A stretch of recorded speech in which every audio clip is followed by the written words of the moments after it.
ಬ್ರೇಕ್ನ ಬಳಿಕ ಪಂಕ್ತಿ ಭೇದ ವಿಶೇಷ ಕಾರ್ಯಕ್ರಮಕ್ಕೆ ಮತ್ತೆ ಸ್ವಾಗತ. ವಾಸುದೇವ್ ಭಟ್ರೆ, ನಾನು ನಿಮ್ಮಿಂದ ಆರಂಭ ಮಾಡಬೇಕು.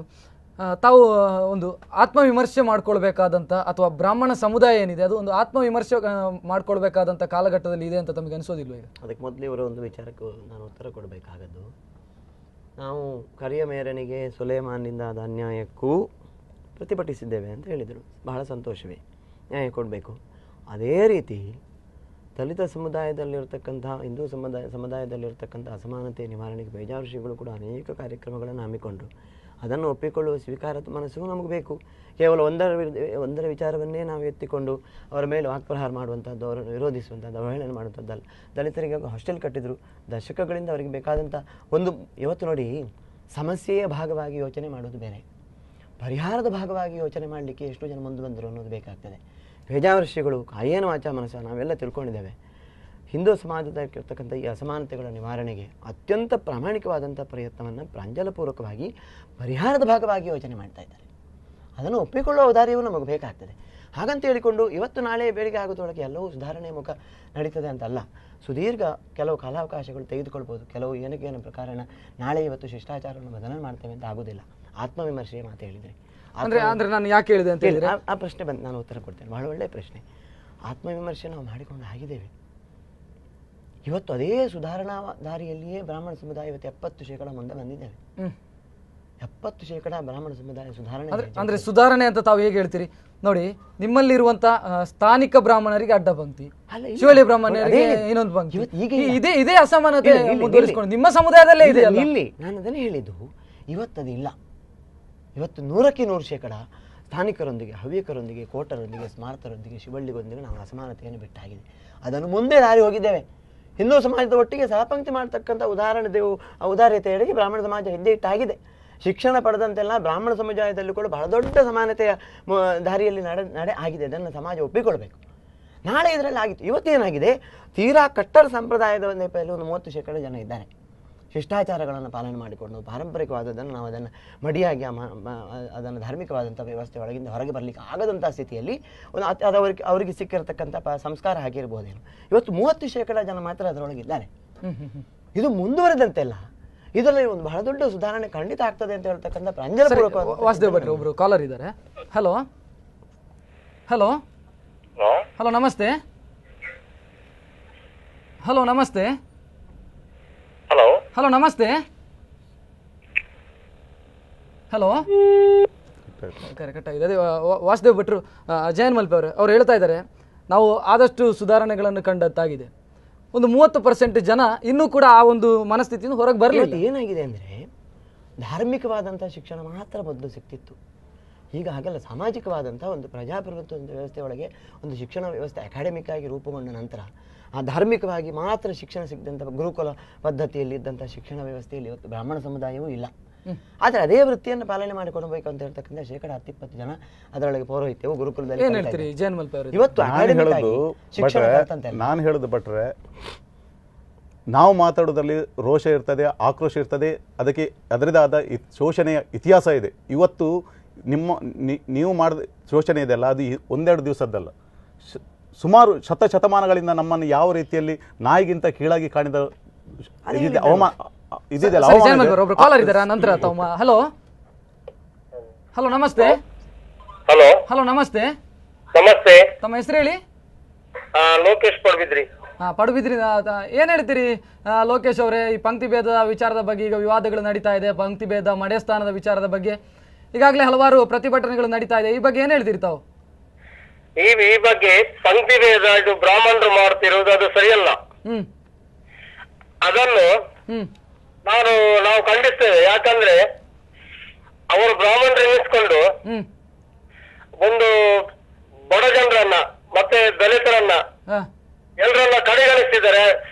ಮತ್ತೆ ಯಾಕಂದ್ರೆ ಅವರಿಗೆ ಒಂದು ಪ್ರತ್ಯೇಕ ಊಟ, ನಮಗೊಂದು ಪ್ರತ್ಯೇಕ ಊಟ, ಅದು ಯಾಕೆ ಅವ್ರು ಮಾಡ್ತಾರೆ ಅಂತ ನಮ್ದೊಂದು ಪ್ರಶ್ನೆ ಇದೆ. ಅವರೊಟ್ಟಿಗೆ ನಾವು ಕೂತ್ಕೊಂಡ್ರೆ ನಾವು ಶೂದ್ರರು, ಅವರು ಬ್ರಾಹ್ಮಣರು ಎನಿಸ್ಕೊಂಡು ಬ್ರಾಹ್ಮಣೋತ್ತಮರಂತ ಎನಿಸ್ಕೊಳ್ತಾ ಇದ್ದಾರೆ ಅವರಷ್ಟೇ. ಅವ್ರೀಗ ಅಲ್ಲಿ ಹೇಳಿದ್ರು, ಜಯನ್ ಮಲ್ಪೆ ಹತ್ರ ಹೇಳ್ತಾ ಇದ್ದಾರೆ ಅವರು ಈಗ ನಾವು ಬ್ರಾಹ್ಮಣರು ನಾವು ಶ್ರೇಷ್ಠರು ಅಂತ ಹೇಳ್ತಾ ಇದ್ದಾರೆ, ನಮಗೆ ಶಿಷ್ಟಾಚಾರ ಇದೆ ಅಂತ ಹೇಳ್ತಾ ಇದ್ದಾರೆ. ಮತ್ತೆ ಯಾರಿಗೆ ಶಿಷ್ಟಾಚಾರ ಇಲ್ಲದೆ ಹುಟ್ಟಿದವರಿದ್ದಾರೆ, ಎಲ್ರಿಗೂ ಒಂದೊಂದು ಅವರವರದೇ ಆದಂತಹ ಒಂದು ಶಿಷ್ಟಾಚಾರ ಇದೆ. ಇವ್ರದ್ದು ಶಿಷ್ಟಾಚಾರ ಅಂತ ಹೇಳ್ತಾರಲ್ವಾ, ಇವರಿಗೆ ಎಲ್ಲಿಯಾದ್ರೂ ಒಂದು ಕಡೆಯಲ್ಲಿ ಬ್ರಾಹ್ಮಣರಿಗೆ ದೇವರು ಕಂಡದ್ದಿದೆಯಾ? ದಲಿತರಿಗಾದ್ರೆ ಕೆಲವರ್ಗದ ಜನರಿಗೆ ಎಷ್ಟೋ ಕಡೆಯಲ್ಲಿ ದೇವರು ಕಂಡಿದ್ದಾರೆ, ಆದ್ರೆ ಬ್ರಾಹ್ಮಣರಿಗೆ ಎಲ್ಲಿಯಾದ್ರೂ ಒಂದು ಕಡೆ ದೇವರು ಕಂಡಿದ್ದಾರೆ. ಮತ್ತೆ ಇವರಿಗೆ ಎಂತ ಶಿಷ್ಟಾಚಾರ ಇದೆ? ಮತ್ತೆ ಇವರು ನಮ್ಮನ್ನು ಯಾಕೆ ಇಷ್ಟು ಒಂದು ತುಳಿತಾ ಇದ್ದಾರೆ ಅಂತ ನಮ್ದೊಂದು ಪ್ರಶ್ನೆ ಇದೆ ಸರ್. ಓಕೆ ಲೋಕೇಶ್ ಪಡಿ, ನಾವು ಆ ಬಗ್ಗೆ ಈಗಾಗಲೇ ಚರ್ಚೆಗಳನ್ನು ಮಾಡಿ ಆಗಿದೆ. ಜಯನ್ ಮಲ್ಪೆ ಅವರು ಅವರು ಹೇಳ್ತಾ ಇದ್ದಾರೆ 30% ಜನ ಏನೋ ಆ ಮನಸ್ಥಿತಿಯಿಂದ ಆದಷ್ಟು ಶೀಘ್ರ ಬರ್ತಾರೆ. ಅದಕ್ಕೆ ಈಗಾಗಲೇ ತಾವು ಯಾಕೆ ಈ ರೀತಿ ಹೋರಾಟಗಳನ್ನು ಮಾಡ್ತೀರಿ? ಅಲ್ಲ ಹೋರಾಟಗಳನ್ನು ಮಾಡಿ ಅವರು ಬದಲಾವಣೆ ಆಗಿದ್ದು.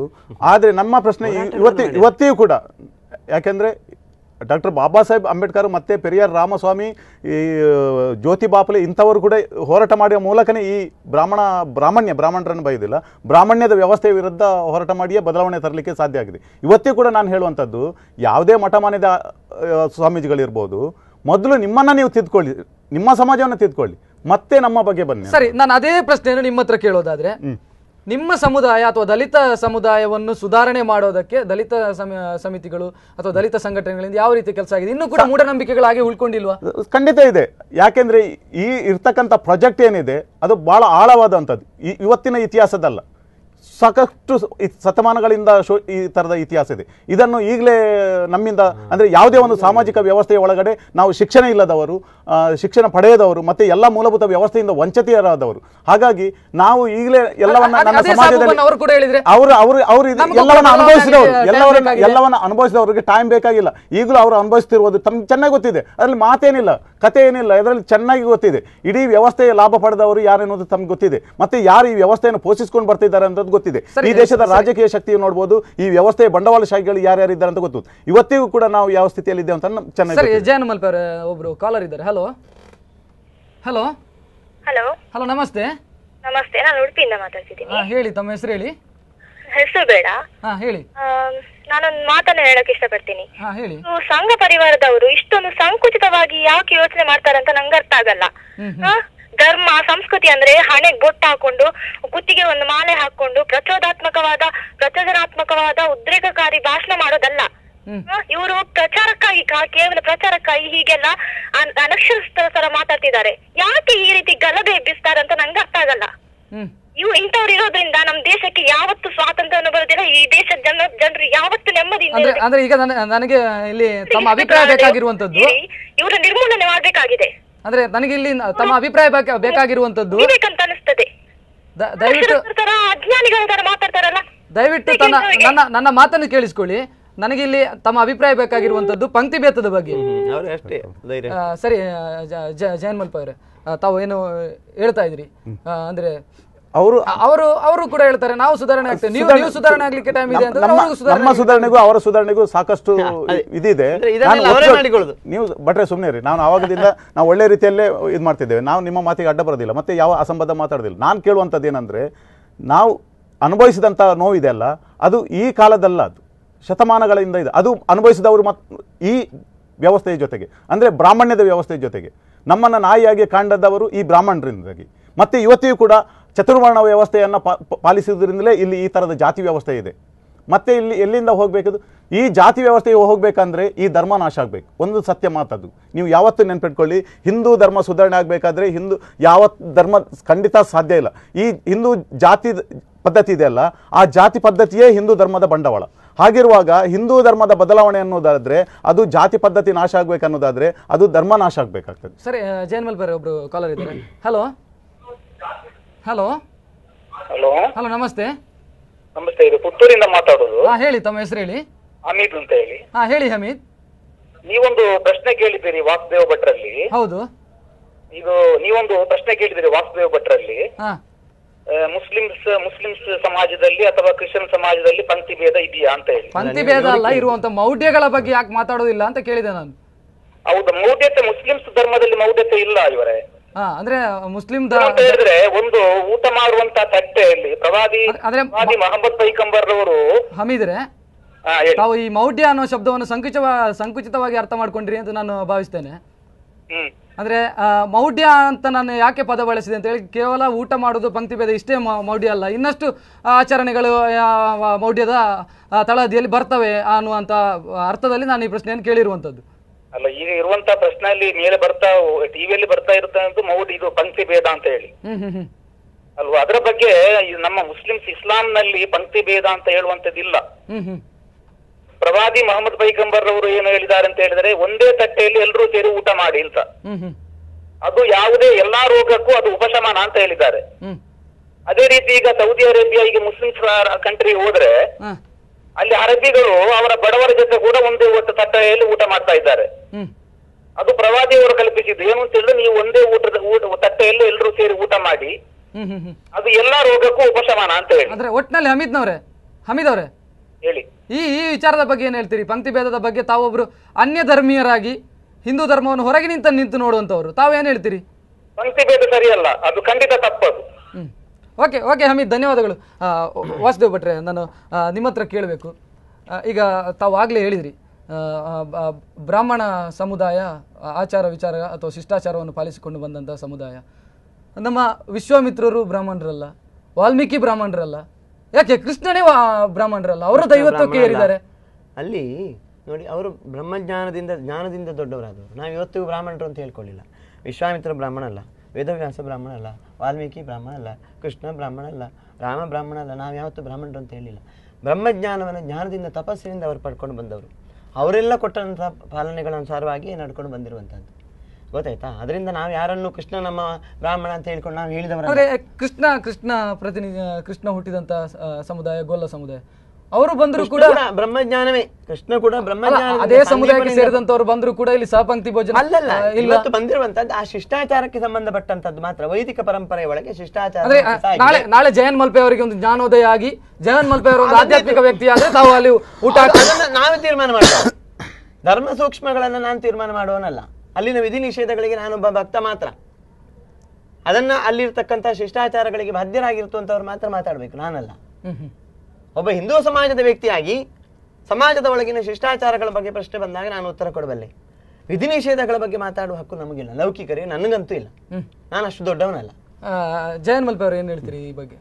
ಇಲ್ಲ, ಅದು ಅಂದರೆ ನಂಗೆ ಚೆನ್ನಾಗಿ ಗೊತ್ತಿದೆ. ಅಂದರೆ ಯಾವ ದೇವರುಗಳನ್ನು ನೀವು ಏನು ಅಂದರೆ ಬದುಕುವುದಕ್ಕೋಸ್ಕರ ಇಂಥ ಸುಳ್ಳುಗಳನ್ನು ಕಟ್ಟಿಕೊಂಡೇ ಬಂದು ವ್ಯವಸ್ಥೆಯನ್ನು ಹಾಳು ಮಾಡಿದ್ದು. ಇದರಲ್ಲಿ ನಮಗೆ ಸಾಕಷ್ಟು ನೋವು ಅನುಭವಿಸಿದೆ. ಯಾಕೆಂದರೆ ಗೊತ್ತಿದೆ, ಮತ್ತು ಸತ್ಯ ಏನಂತ ಅವರಿಗೆ ಗೊತ್ತಿದೆ, ಎಲ್ಲರಿಗೂ ಗೊತ್ತಿದೆ.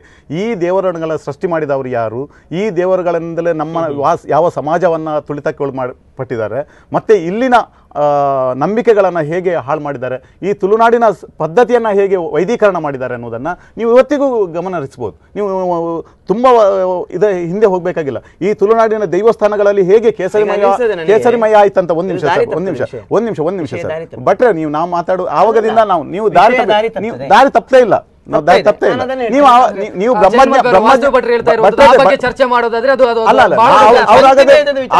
ಹಾಗಾದ್ರೆ ಅವರು ಕೃಷ್ಣ ಮತ್ತೆ ಅವರಿಗೆ ಜ್ಞಾನೋದಯ ಆಗಿದ್ದು ಮತ್ತೆ ಅವರು ಬ್ರಹ್ಮೋಪದೇಶದಿಂದ ಬಂದದ್ದು, ಹಾಗೆ ಅವರು ಶ್ರೇಷ್ಠ, ಅದನ್ನ ಮಾತಾಡುವ ಅಗತ್ಯ ಇಲ್ಲ.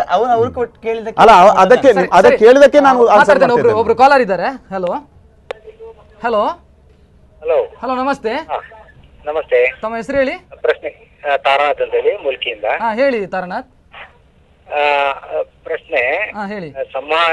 ನಿಮ್ಮ ಟಿವಿಯಲ್ಲಿರುವ ಗೆಸ್ಟ್ನವರಿಗೂ ಮತ್ತು ತಮಗೂ ಅಗಂಗ ಎಂಬ ಸಂವಾದವನ್ನು ನೋಡ್ತಾ ಇದ್ದೇನೆ.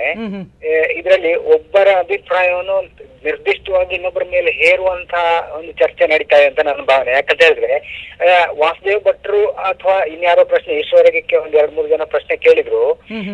ಒಂದು ಸೈಡ್ ಇಂದನೇ ಪ್ರಶ್ನೆ ಬರ್ತಾ ಉಂಟು. ಆದ್ರೆ ವಾಸುದೇವ್ ಭಟ್ರು ಹೇಳುವ ಒಂದು ಅಭಿಪ್ರಾಯದ ಬಗ್ಗೆ ಅಥವಾ ಅವರು ಹೇಳುವಂತ ಅಭಿಪ್ರಾಯವನ್ನು ಒಂದು ಮನನ ಮಾಡಿಕೊಂಡು, ಅಥವಾ ಅವ್ರು ತಪ್ಪೇ ಇರಲಿ, ನಮ್ಮನ್ನು ಕನ್ವಿನ್ಸ್ ಮಾಡಿ ಅನ್ನುವ ಅಭಿಪ್ರಾಯ, ಅವರ ಮಾತನ್ನು ಯಾಕೆ ಕೇಳ್ತಾ ಇಲ್ಲ ಅಂತ ಒಂದು. ಖಂಡಿತ ನಾವು ವಾಸುದೇವ್ ಭಟ್ರ ಅಭಿಪ್ರಾಯಕ್ಕೂ ಬೆಲೆ ಕೊಡ್ತೇವೆ. ವಾಸುದೇವ್ ಭಟ್ರನ್ನು ಮಾತಾಡ್ಲಿಕ್ಕೆ ಬಿಟ್ಟಿದ್ದೇವೆ.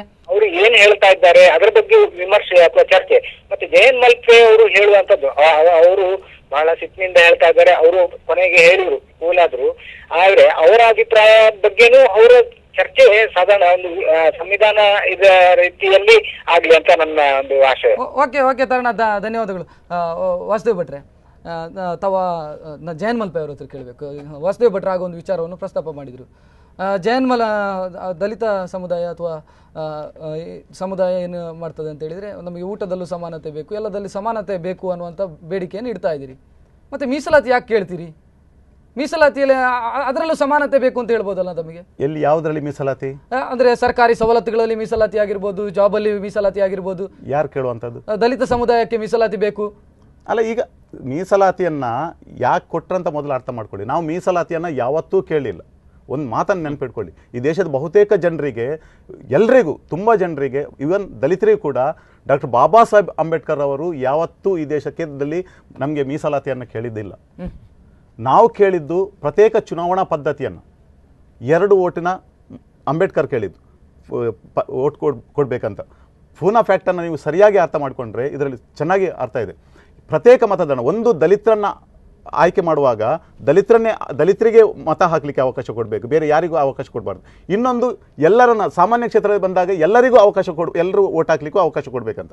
ಹೀಗೆ ಮಾಡಿದರೆ ಗಾಂಧಿ ಅಂತವರಿಗೆ ಕುತಂತ್ರಿಗಳಿಗೆ ಚೆನ್ನಾಗಿ ಅರ್ಥ ಆಯಿತು ಏನಾಗಿದೆ ಅಂದರೆ, ಇದು ಪಕ್ಕಾ ದಲಿತರು ಈ ದೇಶವನ್ನು ಆಳ್ತಾರೆ ಅಂತ. ಈ ದೇಶದಲ್ಲಿ ಇರ್ತಕ್ಕಂಥ 80% ಇರ್ತಕ್ಕಂಥ ದಲಿತರು ಈ ದೇಶವನ್ನು ಆಳ್ತಾರೆ ಅಂತ ಚೆನ್ನಾಗಿ ಅರ್ಥ ಆಯಿತು. ಅದಕ್ಕೋಸ್ಕರ ಅವರು ಉಪವಾಸ ಮಾಡಿದರು. ಉಪವಾಸ ಮಾಡಿ ಅವರು ಎಲ್ಲಿ ತನಕ ಪ್ರಾಣವನ್ನೇ ಕಳ್ಕೊಳ್ಳುವಂಥ ಪರಿಸ್ಥಿತಿ ಬಂತು. ಆಗ ಸ್ವತಃ ಗಾಂಧೀಜಿಯವರ ಪತ್ನಿ ಕಸ್ತೂರಿಬಾಯಿ ಅವರು ಡಾಕ್ಟರ್ ಅಂಬೇಡ್ಕರ್ ಹತ್ರ ಬಂದು, ಸಾಕಷ್ಟು ಜನರು ಅಂಬೇಡ್ಕರ್ ಹತ್ರ ರಿಕ್ವೆಸ್ಟ್ ಮಾಡ್ತಾರೆ, ನಿಮ್ಮ ಇದೇನಿದೆ ಈ ಒಡಂಬಡಿಕೆ ಏನಿದೆ, ಪೂನಾ ಫ್ಯಾಕ್ಟ್ ಇದೆ, ಅದನ್ನು ದಯವಿಟ್ಟು ವಾಪಸ್ ತಗೊಳ್ಳಿ ಅಂತ. ಅಂಬೇಡ್ಕರ್ ಬಿಲ್ಕುಲ್ ಕೇಳಲಿಲ್ಲ. ಕಡೆಗೆ ಒಂದು ಹೆಣ್ಣು ಮಗಳು ಅಂಬೇಡ್ಕರ್ ಅವರ ಹತ್ರ ತನ್ನ ಮಾಂಗಲ್ಯವನ್ನು ಉಳಿಸ್ಕೊಡಿ ಅಂಬೇಡ್ಕರ್ಜಿ ಅಂತ ಬೇಡಿಕೊಂಡಾಗ, ಗಾಂಧಿಯ ಪತ್ನಿ ಬೇಡಿಕೊಂಡಾಗ, ಕಡೆಗೆ ಅಂಬೇಡ್ಕರ್ ಅವರು ಅದನ್ನು ಮೀಸಲಾತಿಯನ್ನು ಒಪ್ತಾರೆ. ಮೀಸಲಾತಿ ಒಪ್ಪಿದ ಕೂಡಲೇ ಕೂಡ ಹೇಳ್ತಾರೆ ಅವರು, ಒಂದು ಒಳ್ಳೆಯ ರಸಭರಿತವಾದ ಒಂದು ಹಣ್ಣನ್ನು ಪಡ್ಕೊಂಡು ನಾನು ಹೋದೆ, ಆದರೆ ಈ ಹಣ್ಣಲ್ಲಿರ್ತಕ್ಕಂಥ ರಸವನ್ನೆಲ್ಲ ಗಾಂಧಿ ಹೀರಿಕೊಂಡು ಅದನ್ನು ಸಿಪ್ಪೆಯನ್ನು ನಮ್ಮ ಮುಖಕ್ಕೆ ಎಸೆದ್ರಂತ. ಇವತ್ತಿಗೂ ಕೂಡ ನಮಗೆ, ನಾನು ಹೇಳುವುದು, ಪ್ರತ್ಯೇಕ ಮತದಾನದ ಪದ್ಧತಿ ಬಂದರೆ ನಮಗೆ ಮೀಸಲಾತಿ ಅಗತ್ಯ ಇಲ್ಲ ಅಂತ ಹೇಳಿ. ಮೀಸಲಾತಿಯ ಬಗ್ಗೆ ನಮಗೆ ಅಸಮಾಧಾನ ಇದೆ, ಖಂಡಿತ ಇದೆ. ಸರಿ, ವಾಸುದೇವ್ ಭಟ್ರೆ ಮತ್ತು ಜಯನ್ ಮಲ್ಪೆ, ನಾನು ನಿಮ್ಮ ಜೊತೆ ಇನ್ನಷ್ಟು ಮಾತಾಡ್ತೇನೆ ಮುಂದಿನ ಭಾಗದಲ್ಲಿ. ಈ ಒಂದು ಸಮಸ್ಯೆಗೆ ನಮ್ಮ ಜಿಲ್ಲೆಯಲ್ಲಿ, ನಮ್ಮ ಕರಾವಳಿಯ ಭಾಗದಲ್ಲಿ ನಡೀತಾ ಇರುವಂತಹ ಒಂದು ಈ ಹೋರಾಟ ಆಗಿರ್ಬೋದು, ಅಥವಾ ಪಂಕ್ತಿ ಭೇದ ಅಥವಾ ಮಡೆಸ್ಥಾನ, ಈ ವಿಚಾರದ ಬಗ್ಗೆ ಯಾವ ರೀತಿಯ ಪರಿಹಾರವನ್ನು ಕಂಡುಕೊಳ್ಬಹುದು ಅನ್ನೋ ಒಂದು ವಿಚಾರದ ಬಗ್ಗೆ ನಾವು ಮುಂದಿನ ಭಾಗದಲ್ಲಿ ಚರ್ಚೆ ಮಾಡೋಣ. ಅದಕ್ಕಿಂತ ಮೊದಲು ನಾವು ಕಾರ್ಯಕ್ರಮದಲ್ಲಿ ಒಂದು ಪುಟ್ಟ ಬ್ರೇಕ್ ಅನ್ನು ತೆಗೆದುಕೊಳ್ಳಬೇಕಾಗಿದೆ. ವೀಕ್ಷಕರಿಗೆ ಕಾರ್ಯಕ್ರಮದಲ್ಲಿ ಒಂದು ಪುಟ್ಟ ಬ್ರೇಕ್.